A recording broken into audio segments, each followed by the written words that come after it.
Bienvenue sur Faminimaliste, le podcast qui parle de minimalisme en famille, sans culpabilité et toujours avec bonne humeur.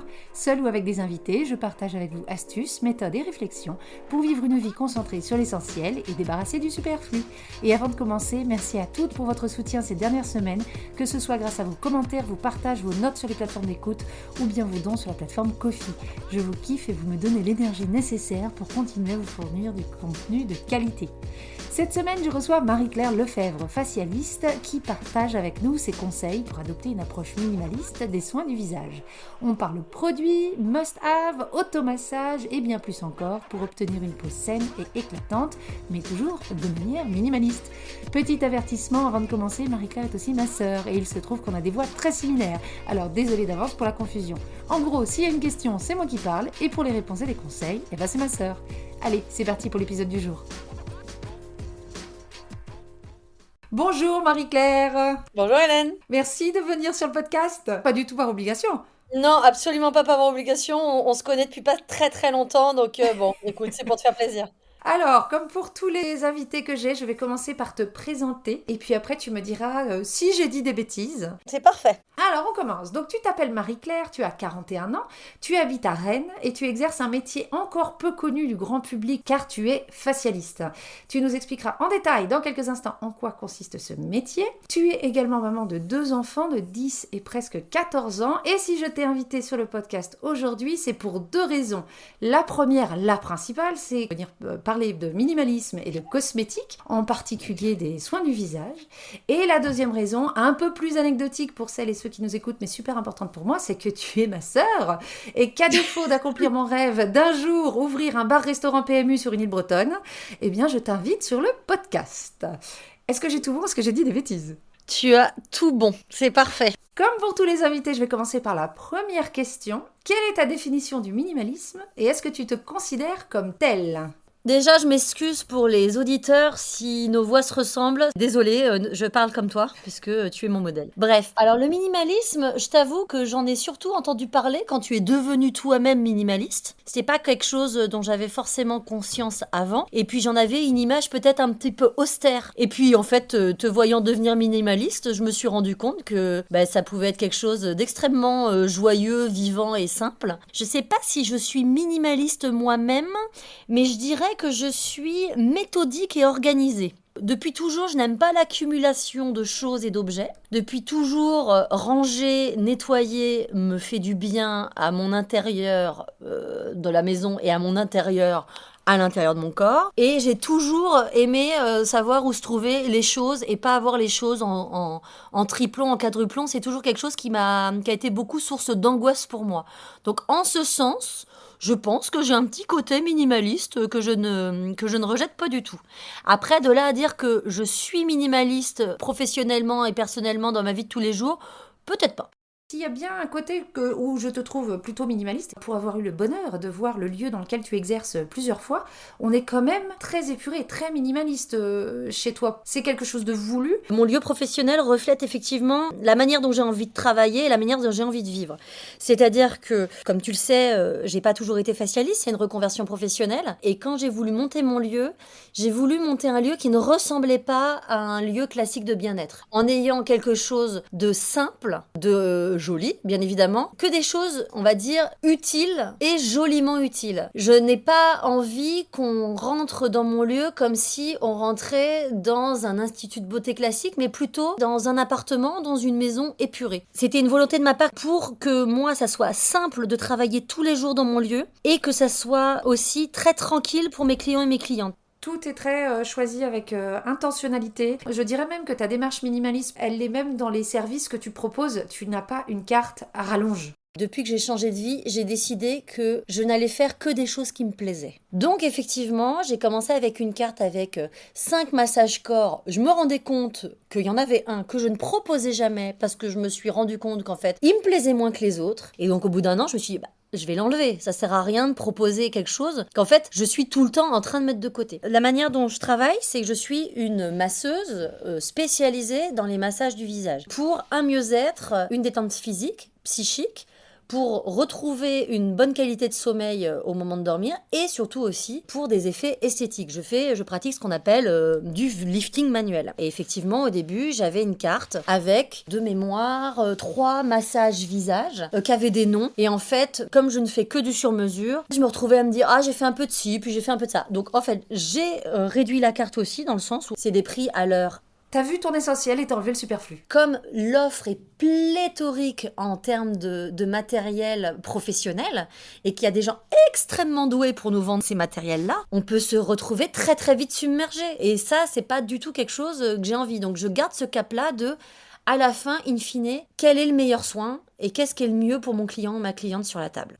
Tu me tends une perche, justement, je voulais qu'on commence à parler un petit peu des produits. Si moi j'ai envie d'avoir une trousse de soins beauté minimaliste, qu'est-ce que je garde, qu'est-ce que je jette, ça ressemble à quoi? Très bonne question parce que effectivement, même les clients et les clientes qui aiment ça sont perdus. Moi, la première chose que je demande et que je conseille à mes clients et mes clientes, c'est de prendre en question l'âge qu'elles ont, les habitudes qu'elles ont et la peau qu'elles ont. Avant d'en venir à ça, faut sortir tous ces produits et faut regarder ce qu'on a. Faut les classer par thématique. Combien j'ai de crème hydratante, combien j'ai de sérum, combien j'ai de contour de l'œil, combien j'ai d'huile démaquillante, combien j'ai de lotion démaquillante, combien j'ai de masques, combien j'ai d'exfoliants, combien j'ai de gommage. En fait, sur tous les soins, il y a un chiffre à côté d'un logo. Ce logo, c'est un pot ouvert. Ça veut dire la durée de vie du produit une fois qu'il a été ouvert. Pareil pour un tube. Si on l'a dépassé, et j'ai envie de dire si on l'a dépassé largement, parce que si on l'a dépassé de quelques mois, bon, il n'y a pas péril en la demeure, c'est juste que le produit sera moins efficace, mais il ne deviendra jamais nocif, on jette. Si tu l'as pas fini et si c'est pas un de tes musts, c'est qu'en fait, ou la texture, ou l'odeur, ou les effets ne te plaisent pas. Donc, pour toutes ces raisons-là, tu jettes. La deuxième chose à dire, c'est que qu'on ait une peau grasse ou qu'on ait une peau sèche, il faut de toutes les façons une crème hydratante. Il ne faut pas confondre hydratation et sécheresse. La peau, elle est constituée donc de 3 couches et à l'extérieur de cette couche, on a tout ce qu'on appelle un film hydrolipidique. On a un mélange de sueur et de sébum à l'extérieur de notre peau qui est une barrière protectrice naturelle de notre peau. Cette barrière hydrolipidique, de toutes les façons, elle a besoin d'hydratation. Quand on a la peau déshydratée, c'est qu'on manque d'eau. Quand on a la peau sèche, c'est qu'on manque de gras. La peau grasse, c'est la peau qui brille, c'est la peau qui peut avoir des boutons aussi, parce que c'est un excès de sébum. Une peau sèche, j'ai une peau qui va desquamer, c'est-à-dire que la peau va un petit peu peler, entre guillemets, parce qu'en fait, elle n'a pas assez de gras. La peau déshydratée, il faut imaginer un vieux marin au bord de la mer. Quand tu te représentes un vieux loup de mer qui a baroudé toute sa vie sur les océans, quelle peau il a? Il va être une peau qui va être atteinte par le vent, qui va être atteinte par le soleil, et en fait, on va se retrouver avec une peau striée. La peau déshydratée, par exemple, si elle est très déshydratée ta peau, c'est le test qu'on faisait pendant la canicule, tu sais, dans les maisons de retraite, on pinçait les peaux des personnes âgées pour savoir si elles étaient en manque d'hydratation ou pas. Donc si tu le fais par exemple au niveau du contour de l'œil, qui est quelque chose de plutôt très fin et très fragile, eh ben, si ça revient pas exactement, c'est que ta peau est en manque d'hydratation. Donc, il n'y a pas besoin de se poser 1 milliard de questions quant à l'hydratation. On hydrate. Donc, on boit 1,5 litre d'eau par jour et on hydrate sa peau. Tout le monde doit avoir, homme, femme, quel que soit son âge, une crème hydratante. Bien évidemment, c'est indispensable après une exposition au soleil une fois qu'on s'est lavé. Quand on sort de la douche aussi, c'est très très bien d'hydrater sa peau aussi. Et quand on en ressent le besoin. La deuxième chose à savoir, c'est la fameuse question du « je me lave ou pas le visage, est-ce que je me démaquille ou pas ?» Alors, se laver le visage, oui. Au savon, je conseille pas parce que, encore une fois, c'est très agressif pour le film hydrolipidique au niveau du visage. De la même façon, et là je vais débunker quelque chose d'assez connu chez les facialistes et les esthéticiennes, mais pas trop dans le public, l'eau micellaire, c'est hyper agressif. C'est une création marketing formidable. C'est un super produit qui va tout nettoyer. Ça nettoie, ça décape, ça démaquille. Par contre, c'est quelque chose qui va enlever notre film hydrolipidique. La peau va se retrouver à nu. C'est un produit génial si on sort tard le soir, on n'a pas très envie de se démaquiller avec précaution. On met son eau micellaire, on la rince, j'insiste, il faut rincer son eau micellaire et on se couche. Mais quotidiennement, ça peut abîmer la peau à terme. Après, j'ai des clientes, elles utilisent leur eau micellaire depuis 20 ans, elles ont une peau de bébé, qui suis-je pour leur dire d'arrêter? Si ça leur convient, tant bien pour elles. Mais c'est pas la majorité des gens. Donc moi, je conseille, si on veut se démaquiller le visage, et je conseille évidemment de se démaquiller à chaque fin de journée, on se démaquille avec une huile, même si on a la peau grasse. Pourquoi? Quelque chose de trop astringent, de trop agressif, si on a la peau grasse et qu'on veut enlever le gras de sa peau, en fait, la peau, limite, elle va se venger derrière. C'est-à-dire qu'en fait, elle va reproduire, elle va surproduire du gras parce qu'on lui a enlevé sa peau grasse naturelle. De la même façon, si on nettoie un visage avec de l'huile, donc une huile démaquillante ou une huile classique, une huile de jojoba, on va se retrouver avec quelque chose qui est proche du film hydrolipidique. Et donc ça va bien nettoyer.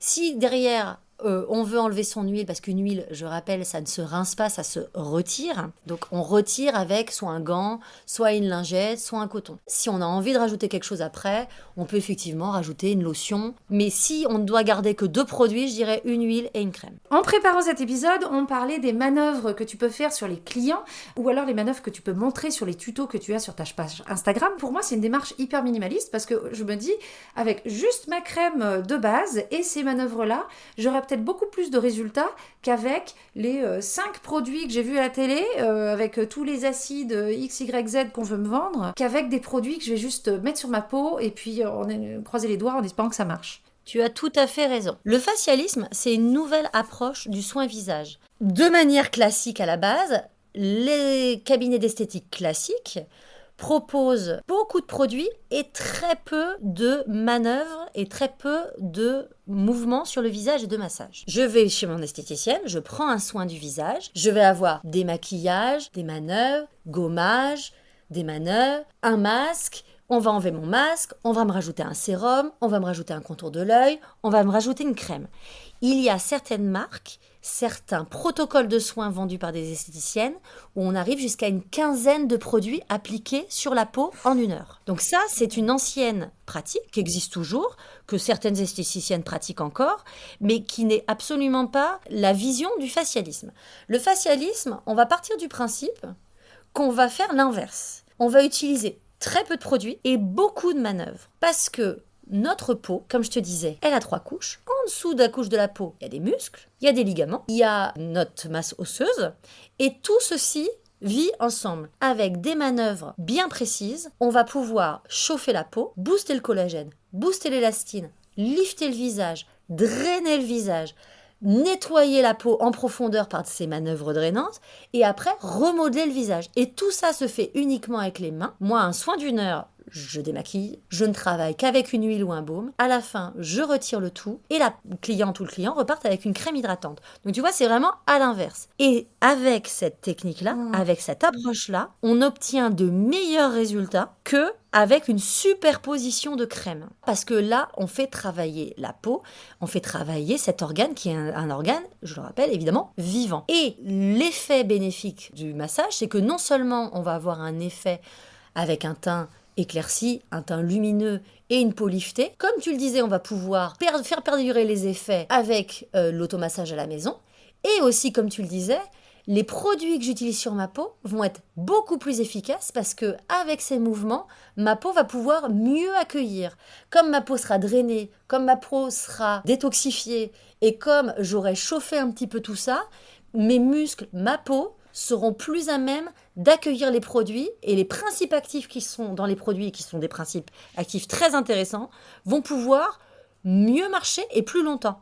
Donc c'est vraiment un effet bénéfique à double titre. Les massages vont aider à ce que les produits s'absorbent mieux et comme j'aurai une peau massée, les produits vont être plus efficaces. Encore une fois, moins c'est mieux. Si j'ai un conseil à donner à tes auditeurs et auditrices, si vous avez des endroits où une vendeuse, un vendeur, une esthéticienne vous dit que certains produits sont obligatoire et qu'on ne peut pas s'en passer et qu'il faut absolument qu'il y ait ça et que cette routine c'est un must-have et qu'elle vous dit qu'il faut mettre 8 produits sur le visage, je vous invite à prendre cette information avec beaucoup de précautions. Parce qu'effectivement, on n'a pas besoin de ces produits-là. Par contre, si on se masse et qu'on utilise des produits, le massage va sublimer le produit. Mais c'est pas l'inverse.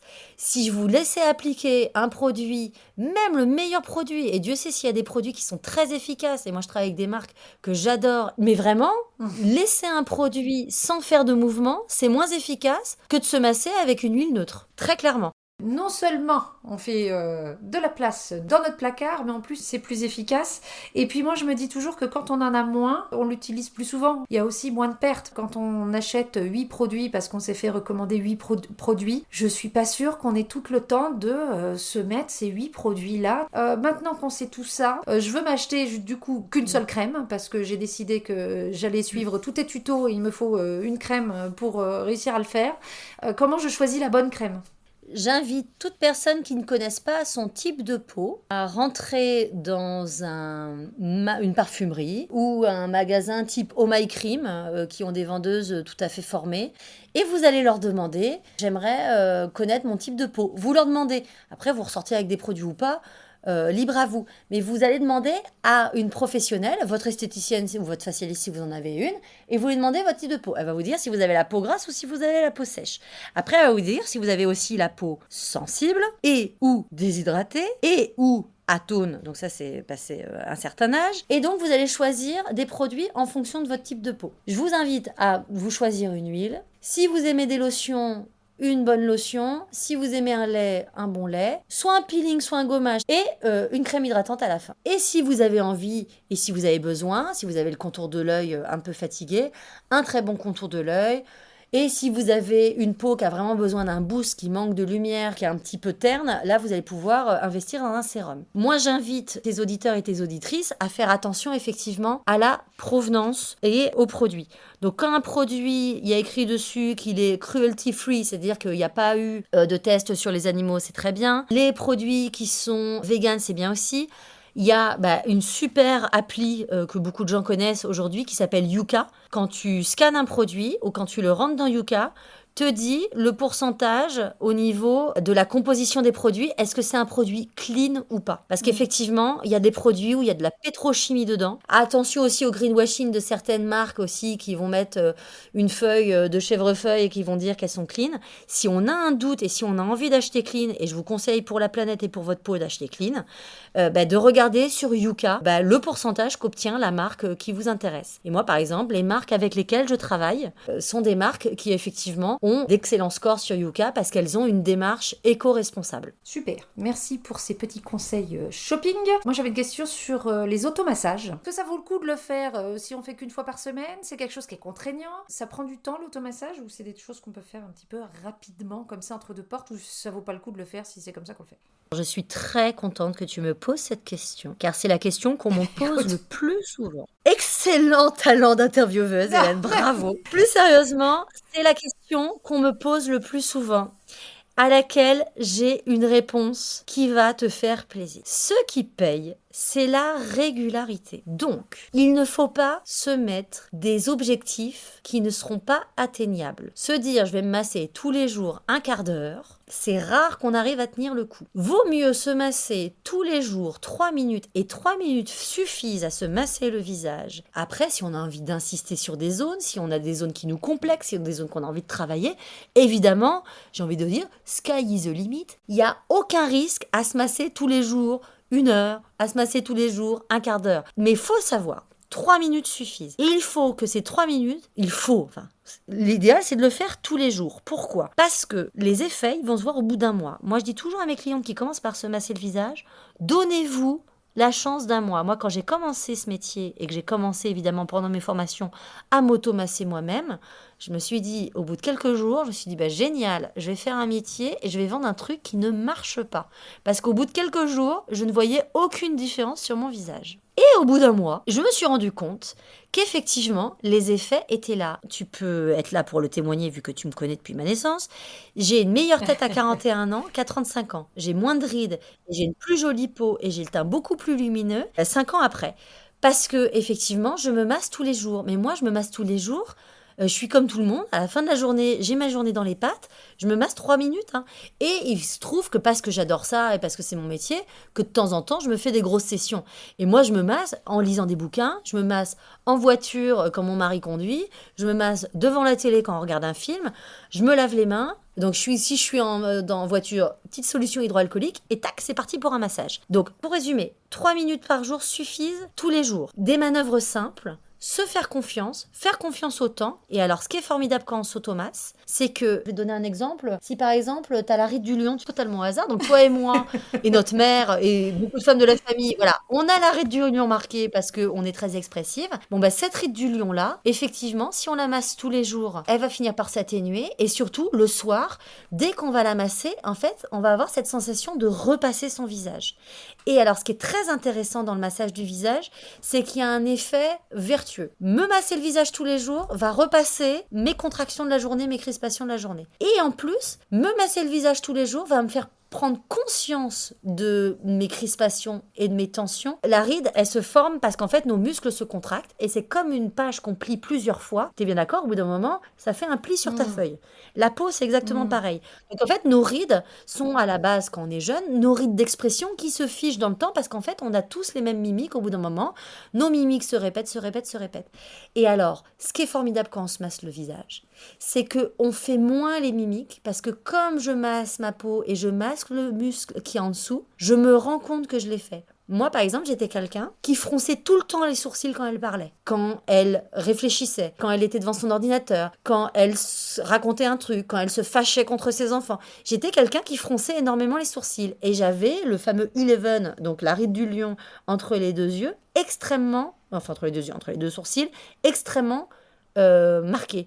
Aujourd'hui, effectivement, après une journée, si j'ai été contrariée ou si j'ai passé une journée au soleil et que j'ai pas mis de lunettes de soleil, il va revenir. Mais dès que je le masse, il s'atténue, voire il part. Oui, pardon, ça me fait rire parce que du coup, je t'imagine crier sur tes enfants, mais sans foncer les sourcils. Et du coup, La prochaine fois que tu viens à la maison, hein, ben, tu regarderas quand je crie oui, sur les je veux enfants, te voir je ne crier fronce sur... plus les sourcils. Tout passe par l'intensité de la voix et du regard. Voilà, tout Je est te jure là-dedans. que Je c'est les terrorise autrement. Si on n'a pas envie d'attendre un mois avant de crier sur nos enfants sans la ride du lion, je peux en témoigner, quand on passe sous les mains d'une facialiste qui forcément va beaucoup plus en profondeur, et il y a toutes les techniques bien dans les mains, quand on passe une heure et demie sous tes mains, et ben elle part tout de suite, c'est quand même incroyable. Moi je suis bluffée à chaque fois que j'ai la chance de passer sous tes mains. Je me vois le avant-après, mais il est bluffant, il n'y a pas besoin d'attendre un mois, clairement. Ouais, c'est assez magique. C'est assez magique ce qui se passe lors d'un soin. Et d'ailleurs, c'est quelque chose que je partage avec énormément de mes consoeurs facialistes. La magie de ce métier, de voir un visage se transformer au cours de la séance, au cours du soin, que ce soit une heure et demie ou 2 heures. Et effectivement, les traits sont liftés, les traits sont sculptés. Et effectivement, les gens, quand ils se découvrent dans le miroir, les gens peuvent être même carrément émus bluffant, de voir comment ils sont. Parce que aujourd'hui, ce qu'on cherche et ce qu'on veut, ce que la majorité des gens cherchent et veulent, et moi, c'est pour ça que les gens viennent me voir aussi, c'est ils veulent pas avoir l'air en colère, ils veulent pas avoir l'air fatigué, ils veulent pas avoir l'air triste. Tout le monde, ou presque, aujourd'hui, a fait le deuil quand il a 45 ans du lui qu'il était à 25 ans. Mais par contre, avec le facialisme, on peut être une femme de 45 ans absolument sublime, avec une très belle peau, avec un très beau visage et surtout avec un visage ouvert, sculpté, mobile, lumineux. Et c'est ça aujourd'hui que les clients et les clientes recherchent. Ils cherchent à avoir ce visage-là, c'est-à-dire leur visage se ressembler, ne pas se sentir trahi, ne pas se sentir défiguré, et pour autant s'aimer dans le miroir.